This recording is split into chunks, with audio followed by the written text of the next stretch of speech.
구약 성경 전체에 있어서 영성 생활에 대한 어떻게 하나님을 만나고 또 하나님과 교제를 하며 그분의 뜻 가운데 그분의 축복 가운데 우리의 인생을 향유할 것인가 라는 그러한 질문을 던지면서 구약 전체를 보면 그 원리는 모세오경 특별히 레위기에 나와 있고요. 그 실제가 바로 여기 시편에 있는 것입니다.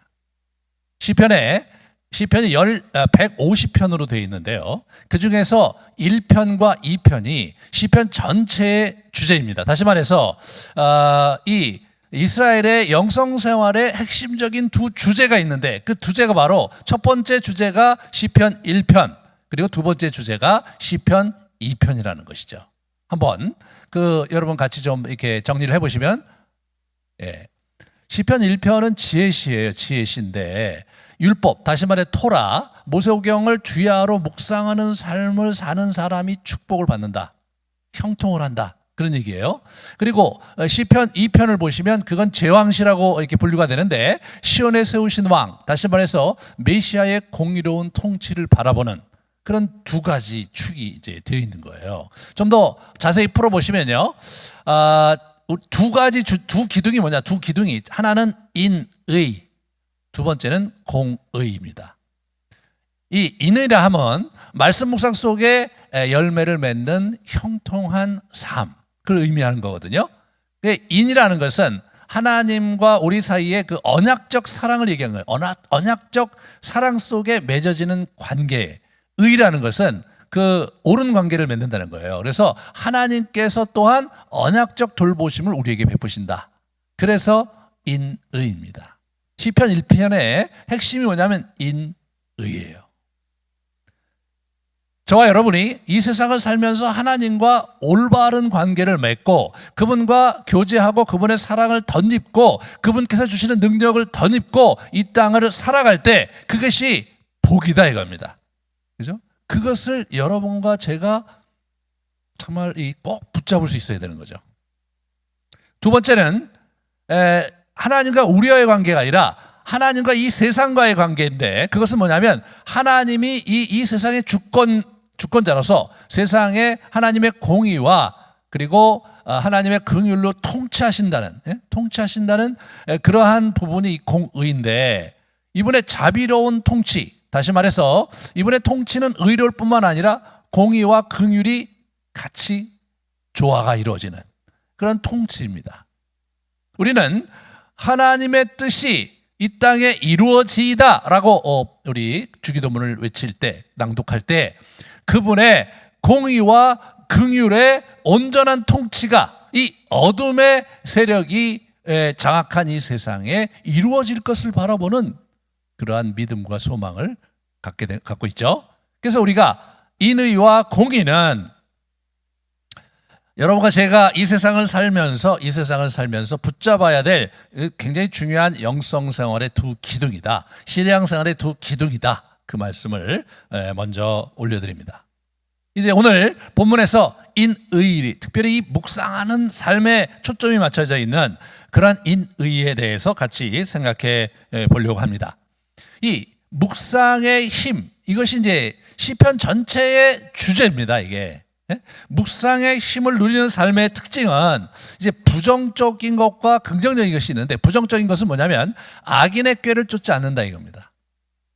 죄인의 길에 서지 않고 오만한 자리에 앉지 않는다. 이것이 뭐냐면 의인의 길이거든요. 복받는 자의 모습인데 이것이 묵상의 힘을 통해서 묵상함으로써 분별력이 생기고 그 분별력으로 우리가 저것을 분별해 낼 수 있다. 이제 그런 겁니다. 그러려면 우리가 어떻게 되냐면 여호와의 율법을 즐거워해야 된다.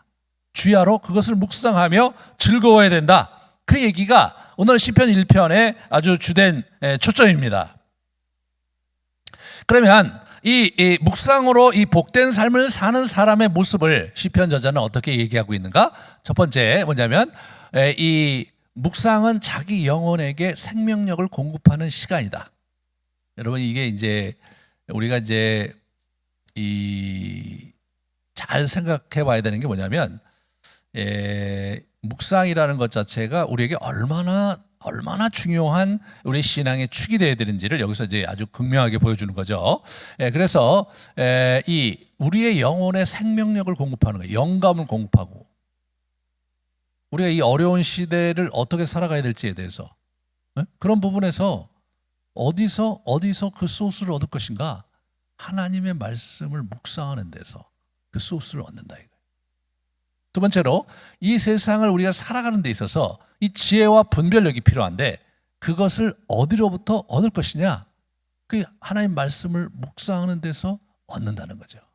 그런데 어떤 진리를 묵상하면서 또 이제 그 지혜와 분별력을 갖고 나름대로 이렇게 각성을 하게 되는 그런 효과를 넘어서서 기독교의 묵상에는 아주 그 다른 종교가 갖고 있지 않은 신비가 있는데 그것은 뭐냐면 진리를 기억하며 되새김하는 것을 넘어서서 하나님의 사랑의 교제, 하나님과의 사랑의 교제를 누리는 시간이기도 하다는 거예요.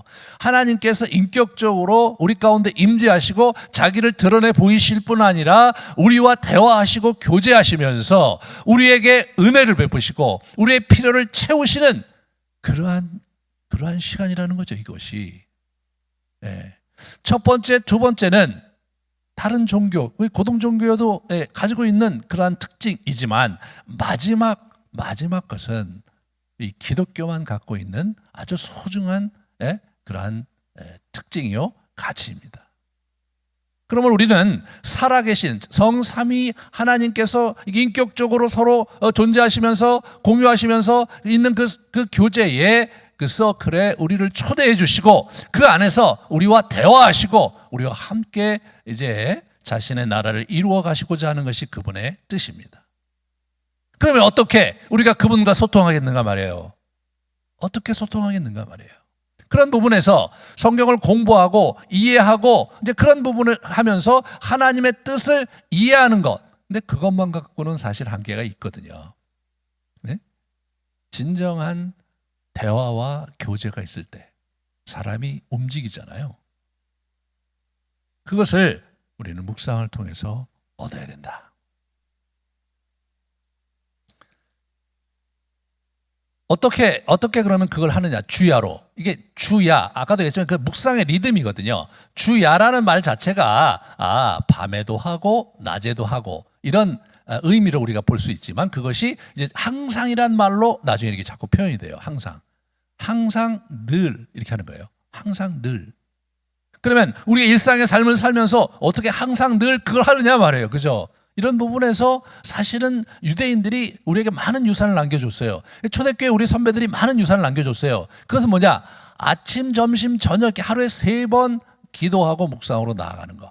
초대교회 우리 선배들은 어떤 분은 이제 3번에서 시작해서 4번, 5번, 심지어는 9번까지 그것을 실천한 사람이 있는 거예요. 자, 항상 기도하고 항상 묵상하는 말 자체가 아무것도 하지 말고 막 그것만 계속 되뇌이고 이렇게 하면서 어떤 신비적인 그러한 그런 통로로 해서 어느 세계로 들어가라 그런 얘기를 하는 게 아니고 그런 얘기를 하는 게 아닌 거예요. 그런 거는 광신주의고 열정주의죠. 여러분, 예수님께서 이 땅에서 얼마나 바쁘게 사셨습니까? 그분이 이렇게 이제 조용히 이제 머무면서 자기 하나님과의 신비를 경험하면서 여유 있게 말이에요. 이렇게 여유 있게 사신 게 아니에요. 그러니까 이분이 늘 바쁘고 때로는 밥 먹을 시간도 없으셨어요. 많은 사람들이 왔을 때 그걸 고쳐주시고 아주 분주하게 사셨단 말이죠. 그러한 분주하게 사는 일상의 삶 속에서 그렇게 이웃을 사랑하고 그들에게 자신의 섬김을 봉사를 행하는 그러한 삶 속에서 어우러지는 영성이 기독교 영성이지 이 세상으로부터 완전히 분리돼서 그렇게 살아가는 영성이 우리의 것이 아닙니다. 기독교 수도 운동을 이제 우리가 착각하는 게 어떤 것이 있냐면 우리 동양 종교는 완전히 세상을 버리고 가는 거잖아요. 출가하잖아요. 출가합니다. 그리고 이제 어느 모처에 들어가서 거기 집거하면서 세상과 거리를 두고 또는 세상을 버리고 가서 깊이 자기들이 원하는 그러한 세계에 입문하고 거기서 득도하고 해탈하고 그런 식의 어떤 그 프로세스를 갖고 있어요. 과정을 갖고 있어요. 하지만 저희는 그런 게 아니에요. 설사 우리가 우리가 수도원에 가서 우리가 이렇게 몸담고 이렇게 훈련을 받는다 할지라도 또 거기 멤버로 있는다 할지라도 그 모든 것은 사실은 이웃을 섬기기 위한 그런 과정과 목표를 가지고 이루어져야지, 만약 그런 게 아니라면 기독교의 아주 굉장히 중요한 핵심 가치인 내 이웃을 내 몸과 같이 사랑하라라는 그 말씀을 지키지 못하는 것이죠. 주야로 묵상하는 것. 이 묵상을 통해서 어떻게 돼요? 기도하면서 이게 같이 가는 거예요. 묵상과 기도가 같이 간다고 지난 시간에 말씀드렸어요. 그 리듬을 만들어 가야 되는 거예요. 그래서 묵상의 리듬 얘기하는 거예요. 묵상의 파도를 얘기하는 거예요. 세상으로서부터 오는 파도를 우리가 타려면 나 또한 리듬을 가져야 되는 거죠.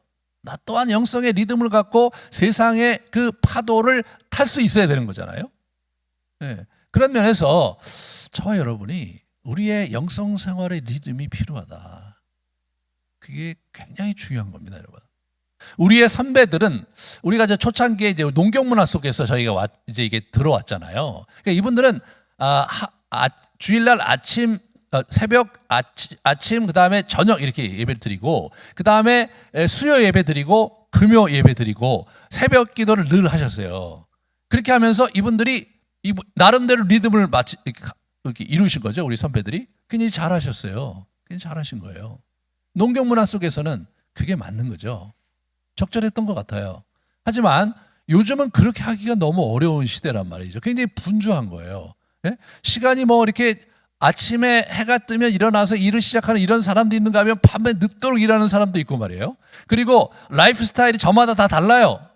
이런 시대적 상황 속에서 그렇게 농경 문화적인 그러한 패러다임으로 우리가 신앙생활하기가 한계가 있죠. 그러다 보니까 이게 어떻게 되냐면 약간 묘하게 발전했는데 주일날 예배 드리는 것으로 그냥 끝내는 그런 형태로 간 거예요. 그리고 이제 좀 더 나아간 것이 이제 콰이어 타임을 가지고 자기가 하루에 한 번 이렇게 기도하는 그런 형태로 간 거죠. 그다음에 새벽 기도가 많이 무너졌죠. 많이 무너졌습니다. 그런데 이게 이제 어떻게 되냐면 새로운 시대의 새로운 패턴으로 옮겨갔어야 되는데 그걸 우리가 하지 못했던 거예요. 주야로 했던 거를 초대교회는 하루에 3번 기도, 4번 기도 이렇게 적용을 했듯이, 그것이 항상 기도에 그들 나름대로 적용이듯이 여러분과 저도 이 시대에 항상 기도의 패턴을 만들어 가야 된다. 그것을 이제 저희는 지금 하루에 3기둥을 세운다에 초점을 맞춰서 지금 하고 있는 것입니다. 이러한 리듬 없이 우리가 이 세상을 힘있게 살 수가 없는 거예요. 없는 거예요. 구약 성경이 그걸 얘기하고 있고 신약에 우리 선배들도, 신약의 성경을 갖고 살았던 선배들도 항상 기도하라고 하면서 그렇게 하루에 3번 이상 기도의 시간을, 묵상의 시간을 가져가면서 자신의 영성의 리듬을 가지고 살아간 겁니다. 그런 리듬 없이 여러분이 이 공중의 권세 잡은 자의 세상에서 분별력을 가지고 승리하는 삶을 살 수가 없어요. 여러분, 요즘 우리가 이제 이게 특히 이제 코로나 속에서 우리가 어떻게 사냐면 유튜브를 많이 봐요. 저도 유튜브를 이제 많이 보게 돼요. 유튜브가 정말 굉장히 많은 양의 그 정보들을 우리가 주고 있잖아요. 여러분, 그 유튜브를 보는 시간과 예수님을 생각하는 시간이 이게 경쟁 관계에 있지도 않아요. 그냥 완전히 예수님을 생각하고 또 기도하는 시간은 저 뒷전으로 물러가 있죠. 그럼 우리가 어떻게 됩니까? 우리가 누구의 영향을 받냐면 유튜브의 영상의 영향을 받는 거 아닙니까? 우리 아이들이 그 유튜브와 그 영상에 빠져 살아요. TV도 안 보더라고요, 요새는요. TV는 이제 공중파는 이제 거의 안 보고 뉴스도 안 보더라고요. 신문은 뭐 더더욱 말할 것도 없고 그 영상으로 이제 완전히 세례를 받으면서 이제 살아가니까 완전히 다른 양태의 삶을 살아가고 있어요. 우리 자녀들이, 젊은 사람들이. 어떻게 할 거냐? 어떻게 할 거냐?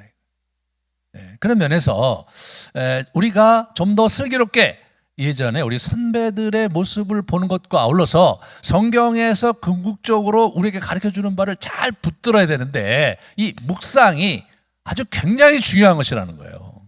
말씀을 묵상하면서 기도하는 이 하나의 이 패턴이 우리 안에 완전히 자리 잡아야 되는 거예요. 그리고 그 묵상의 여러 가지 종류의 역동이 제가 이제 우리 교회에서 계속 하잖아요. 하나의 방식이 아니라 여러 가지 방식이 있는 거예요. 그 여러 가지 방식을 시적절하게 구사하면서 우리 나름대로의 영성의 리듬을 만들어 갈 때 우리의 인생이 근본적으로 이게 바뀌는 거죠. 그러면 어떻게 됩니까? 이 시냇가에 심은 나무라는 영상 속에서 시편 저자가 우리에게 얘기해주죠. 시절을 쫓아 과실을 맺으며 잎사귀가 마르지 아니한다. 예, 시절을 쫓아 과실을 맺는 거예요. 여러분의 인생이 과실을 맺고 있는가? 우리의 생이 진전되는 삶을 살고 있는가? 그런 부분에서 만약에 그게 지체되고 있고 잘 안 되고 있다면 우리의 영성 생활이 근본적으로 어딘가 문제가 있는 겁니다.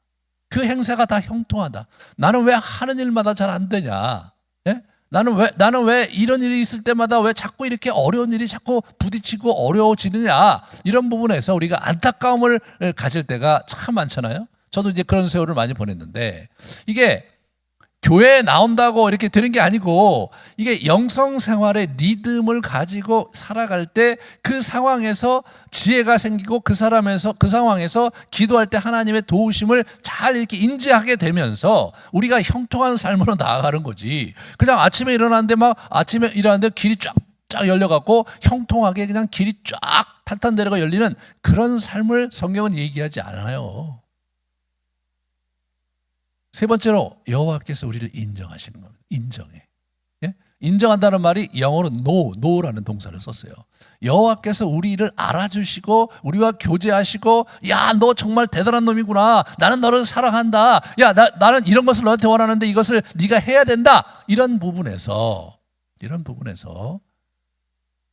하나님께서 이 묵상하는 시간을 통해서 우리에게 관계하시고 말씀하시고 감동시키시고 움직이신다는 거죠.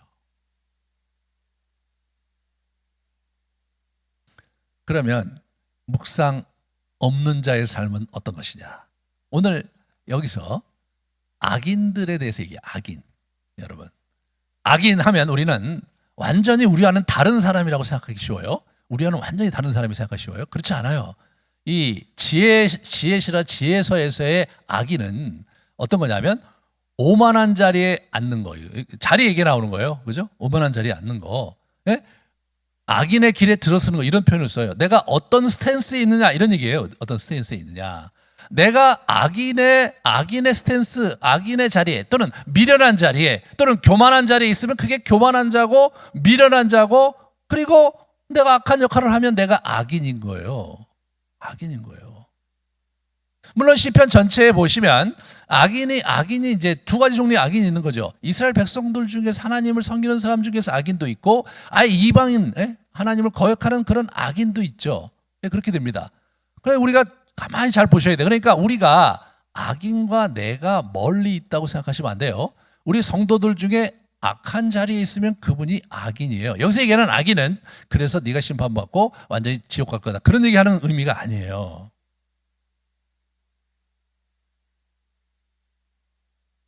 지혜로운 자가 어떤 사람이냐? 지혜로운 자가 지혜로운 자리에 서 있는 자가 지혜로운 자예요.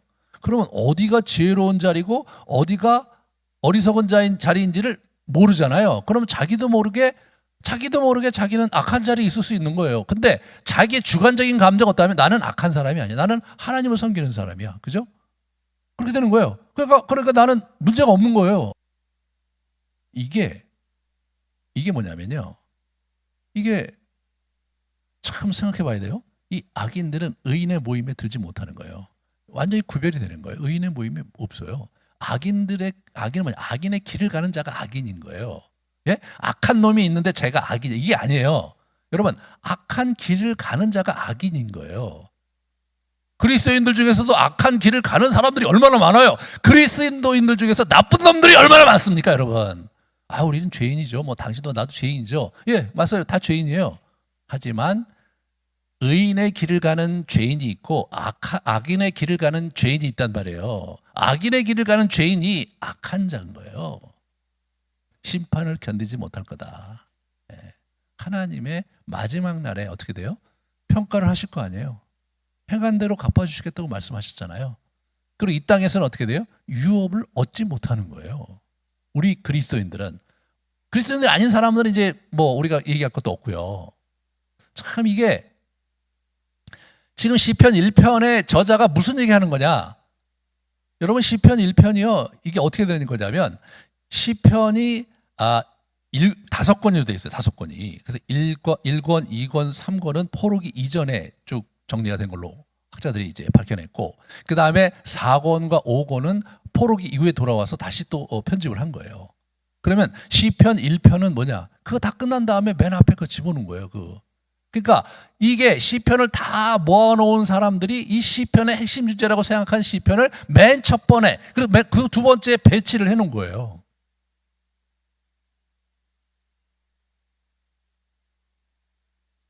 그러니까 이게 심각한 거예요. 뭐냐? 그러면 악인은 누구냐? 시편 1편의 저자는 뭐냐면 악한 길에 들어선 자가 악인인 거예요. 오만한 자리에 앉은 자가 악인인 거예요. 그럼 악한 길에 들어서고 오만한 자의 자리에 앉는 건 누구냐? 그 묵상하지 않는 삶을 사는 거예요. 묵상하는 삶을 살지 않는 사람은 언제든 언제든 악한 길에 들어설 수 있는 거예요. 왜? 분별이 안 되니까. 줄을 잘못 쓰는 거예요. 줄을 잘못 쓰는 거예요. 우리 이렇게 생각해요. 아니 어떻게 그런 교회에 다니냐, 그렇게 문제가 있고 말도 안 되는 말씀을 하시는, 그런데 왜 거기 사람들이 이렇게 많이 가 있느냐, 이렇게 생각할 수 있을지 몰라요. 아주 딱하다. 굉장히 딱하다. 그렇게 생각할 수 있죠. 물론 딱하죠. 하지만 하나님 보시기에 왜 악한 길에 들어서 있냐 너희. 그죠? 왜 미련한 길에 들어서 있냐 너희. 왜 너 왜 지혜롭지 못한 길에 들어서 있냐 라고 책망하신다는 사실을 정말 우리 그리스도인들이 깊게 깨달아야 돼요. 네. 하나님은 누구 편이시냐? 하나님은요, 하나님 편에 있는 자의 편이십니다, 여러분. 네? 하나님의 말씀 위에 사는 자의 편이시지, 하나님의 말씀 위에 살지 않는데 하나님이 그 편이십니까? 그를 징계하시고, 네. 그를 다시 어려움을 두시고 말이에요. 연단하시면서 돌아오기를 기대하시죠. 그러므로 착각하시면 안 되는 거예요. 하나님 나를 사랑하신다. 그러므로 무조건 하나님은 내 편이시다. 그렇게 생각하시면 안 됩니다. 내가 주님 편에 있을 때 그분이 내 편이신 거죠. 그런 부분에서 제가 또 이렇게 얘기한다고 또 너무 또 실족하시는 분이 있지 않았으면 좋겠어요. 그러면 뭐 내가 주님 편에 있지 않으면 하나님 나 영원히 버리시냐, 그런 건 아니에요. 그런 얘기 하는 건 아닙니다. 주님께서 우리를 버리시지 않죠. 우리가 그분을 멀리하면 기다리시면서 독려하시면서 연단하시면서 돌아오기를 위해서 끊임없이 우리를 위해서 일하시죠. 하지만 우리 인생의 진전은 없는 겁니다. 우리 인생의 축복은 유보되는 겁니다. 하나님 나라의 유업 또한 유보되는 거예요.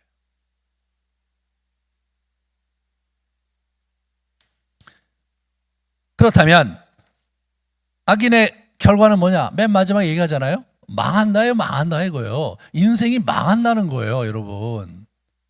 이게 망한다. 야, 진짜 이거 얼마나 기가 막힌 일입니까? 우리가 인생을 열심히 살아갔는데 결국은 나이 들어서 망해. 예? 폭삭 망해. 그 얼마나 비참한 일입니까? 여러분, 그 어떤 사람도 자기 인생이 망하는 걸 원하는 사람은 없어요. 그 어떤 사람도 교회에 나오시면서 자기 인생이 주님의 축복 가운데 잘 되길 원하는데, 그죠?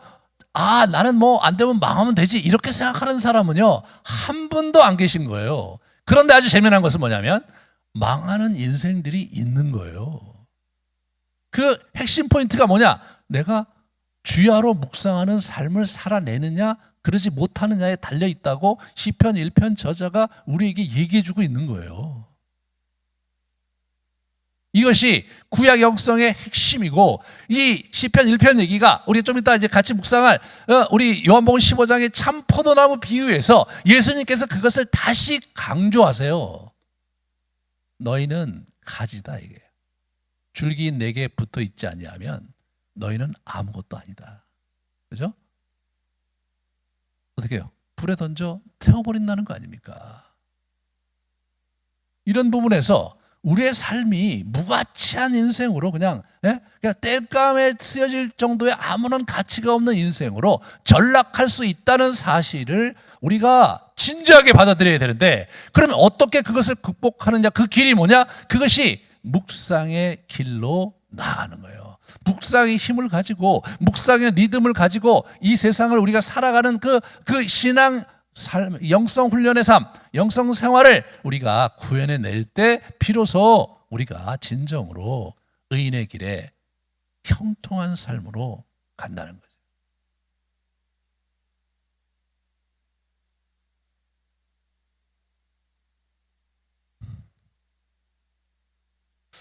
우리가 한번 정리를 해보겠습니다. 말씀 묵상은 그리스도인의 생활의 중심이고 본질이다. 이게 해야 되고 하지 말아야 되고, 분명히 하기 싫은 건 맞을 거예요. 우리 여러 성도님들이 잘 보시면 잘 안 되니까 하기 싫고 또 안 해. 잘 안 해요. 뭐 기도는 좀 하시는 분들이 있어요. 기도는. 근데 말씀 묵상은 잘 안 해요.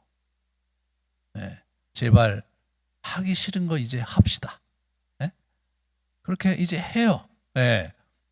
왜냐하면 그게 본질이에요. 그게 우리 신앙의 중심이에요. 여러분, 말씀을 붙들고 고민하고 묵상하고 자기의 삶을 비추어 보는 삶 없이 우리가 온전하게 신앙생활을 할 수 있느냐? 전혀 그렇지 않아요. 불가능한 거예요. 불가능한 거예요. 그게 목회자라 할지라도 불가능한 겁니다, 여러분.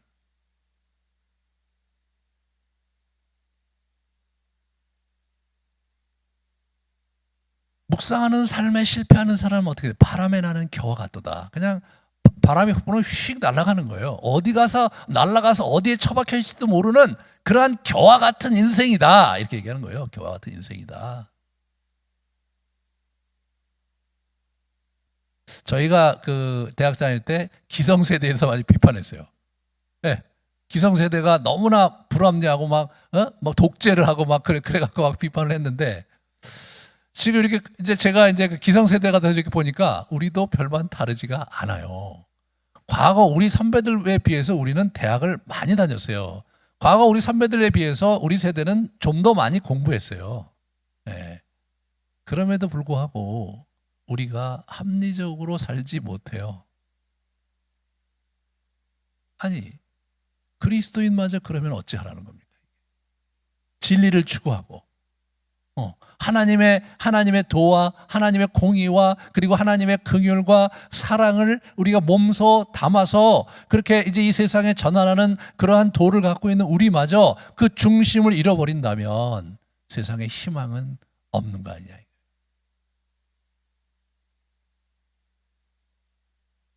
그러므로 우리는 하기 싫더라도 반드시 고수해야 된다. 그래야 의인의 길에 들어설 수 있다. 밥 먹기 싫다고 안 먹으면 큰일 나지 않습니까?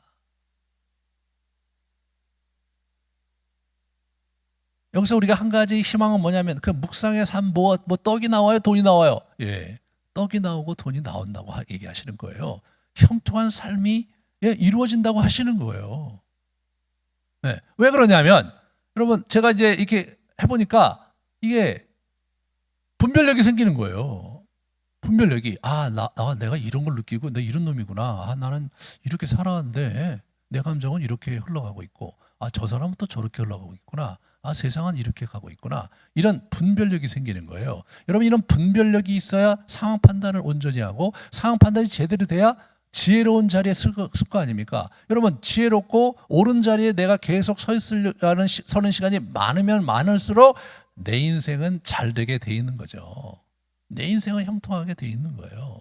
그러므로 우리가 잘 생각해야 되는 게 뭐냐면 하나님께서 우리를 인도하실 것에 대해서 우리가 굉장히 많은 생각을 해요. 그걸 믿어. 하나님이 어떻게 인도하실지에 대해서 우리가 잘 모르는 거예요.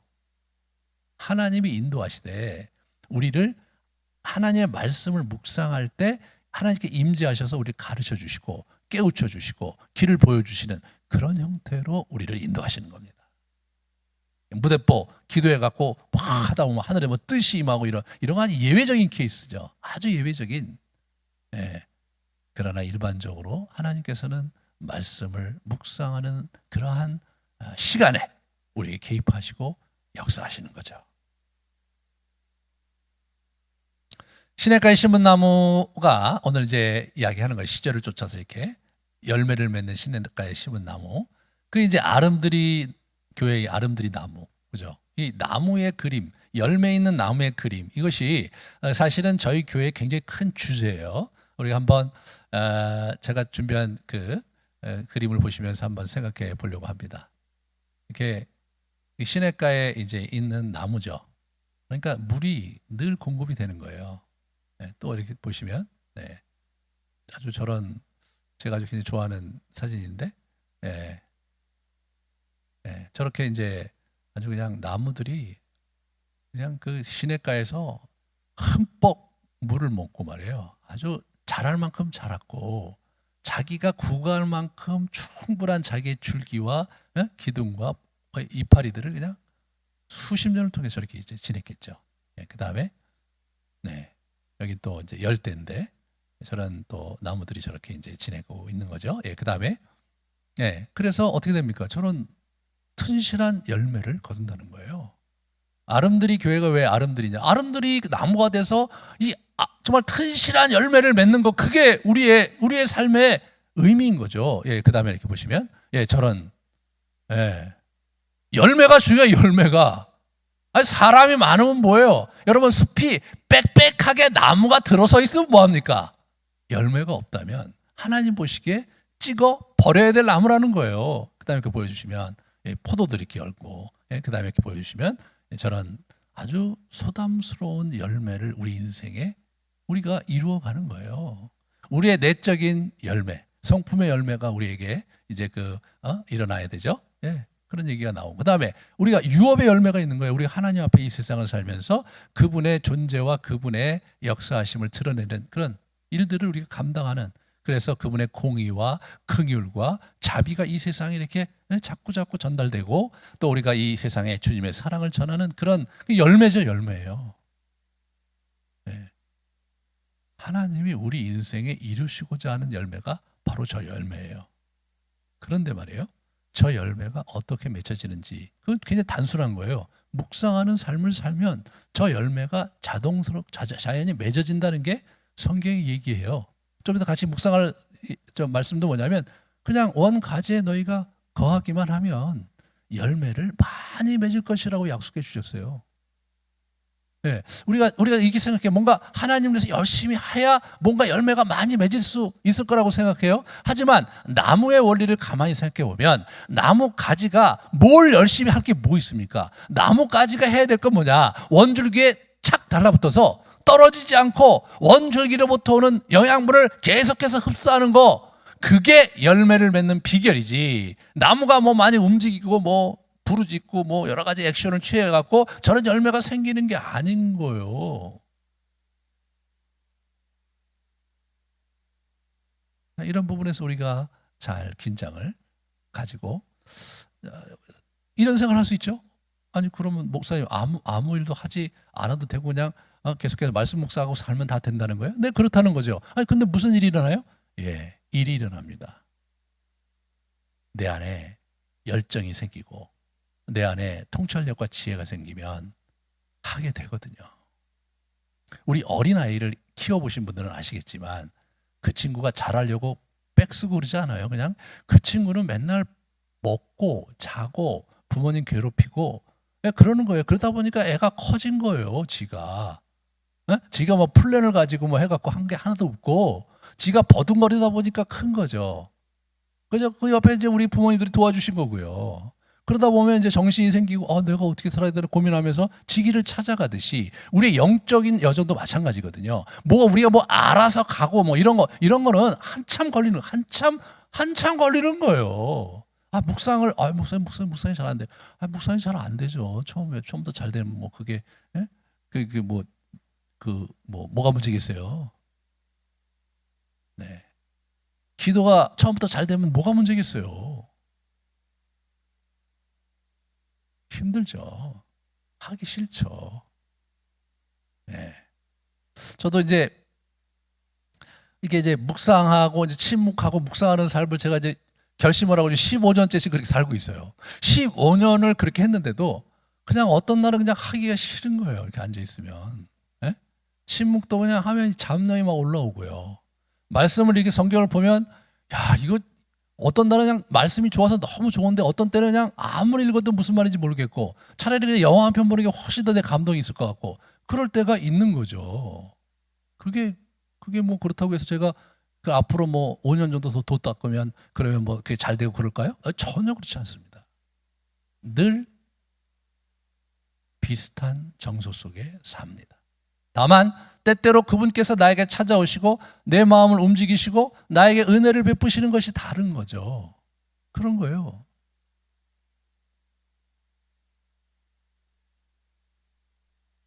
여러분의 인생이란 나무는 묵상하면서 가꾸는 거예요. 묵상이 물을 주는 거고, 묵상이 그 생명력을 주는 거고, 영양분을 주는 거죠. 그 묵상 속에서 여러분이 자라는 거예요. 그리고 그 가운데서 열매를 맺는 거예요. 만약 여러분의 인생에 열매가 없다면 여러분의 삶에 근본적으로 묵상하며 하나님을 섬기고 하나님을 교제하는 삶을 살지 않았기 때문에 열매가 없는 거예요. 열심히 교회 봉사하고 열심히 뭘 했다 아무 의미가 없는 거예요. 묵상하는 삶이 우리 안에 이렇게 아주 깊이 이렇게 들어갈 때, 깊이 들어갈 때 매일매일 묵상하는 삶이 수년 또는 10여 년을 계속해서 우리의 삶을 이렇게 움직일 때 비로소 우리가 제대로 된 신앙생활을 할 수 있다는 거죠.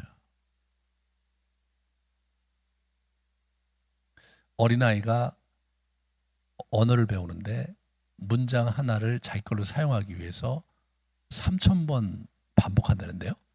저 그 얘기 듣고 너무 놀랐어요.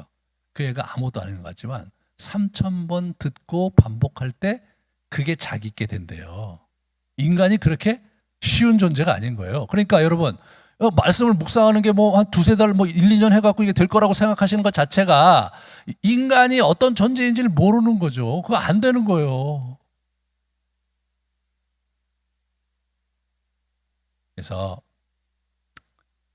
이왕 이렇게 된 거, 이 코로나 상황 속에서 우리가 이제 집에서 별로 할 일도 없고 맨날 영화 보고 이제 또는 맨날 유튜브만 보고 그렇게 지내시지 말고 말씀 묵상하면서 그 힘을 가지고 기지개 펴면서 일어나셔서 하나님께서 우리 인생을 향하신 뜻이 무엇인지 붙잡으시는 여러분 되시기를 주님의 이름으로 축원합니다. 우리 또 말씀을 묵상을 하면서 정리를 할까 합니다. 그래서 우리 참 포도나무 말씀에 대해서 예수님께서 하신 건데요. 동일하게 제가 2번 읽어드리고 우리 묵상하도록 그렇게 하겠습니다. 같이 우리 침묵으로 주님께 나아가겠습니다.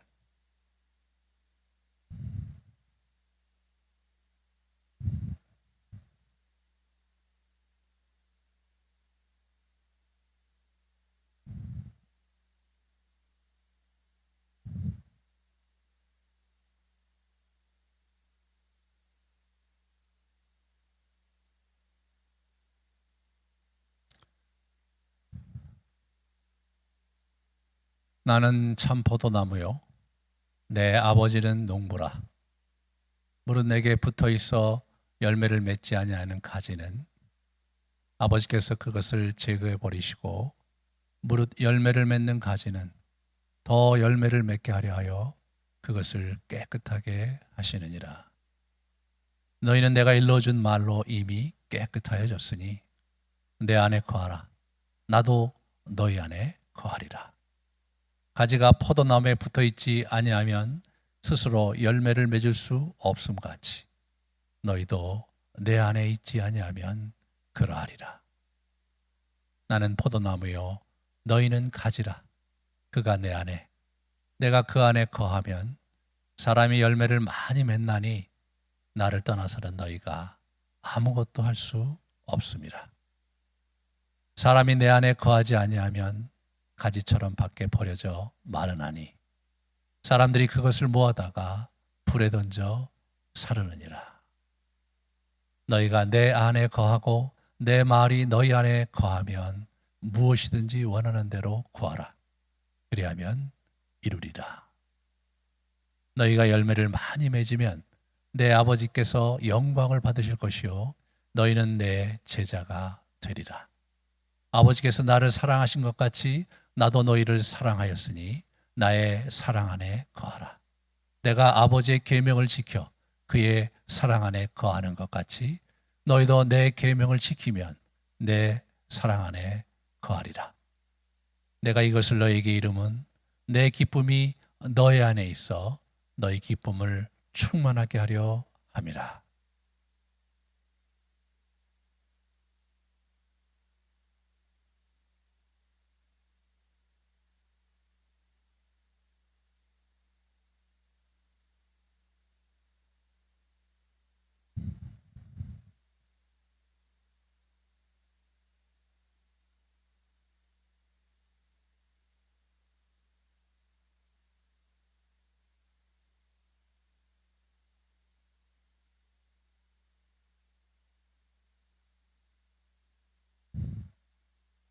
나는 참 포도나무요 내 아버지는 농부라. 무릇 내게 붙어 있어 열매를 맺지 아니하는 가지는 아버지께서 그것을 제거해 버리시고 무릇 열매를 맺는 가지는 더 열매를 맺게 하려 하여 그것을 깨끗하게 하시느니라. 너희는 내가 일러준 말로 이미 깨끗하여졌으니 내 안에 거하라. 나도 너희 안에 거하리라. 가지가 포도나무에 붙어 있지 아니하면 스스로 열매를 맺을 수 없음 같이 너희도 내 안에 있지 아니하면 그러하리라. 나는 포도나무요 너희는 가지라. 그가 내 안에 내가 그 안에 거하면 사람이 열매를 많이 맺나니 나를 떠나서는 너희가 아무것도 할 수 없음이라. 사람이 내 안에 거하지 아니하면 가지처럼 밖에 버려져 마르나니 사람들이 그것을 모아다가 불에 던져 사르느니라. 너희가 내 안에 거하고 내 말이 너희 안에 거하면 무엇이든지 원하는 대로 구하라. 그리하면 이루리라. 너희가 열매를 많이 맺으면 내 아버지께서 영광을 받으실 것이요 너희는 내 제자가 되리라. 아버지께서 나를 사랑하신 것 같이 나도 너희를 사랑하였으니 나의 사랑 안에 거하라. 내가 아버지의 계명을 지켜 그의 사랑 안에 거하는 것 같이 너희도 내 계명을 지키면 내 사랑 안에 거하리라. 내가 이것을 너희에게 이름은 내 기쁨이 너희 안에 있어 너희 기쁨을 충만하게 하려 함이라. 아멘. 묵상에 들어가시겠습니다.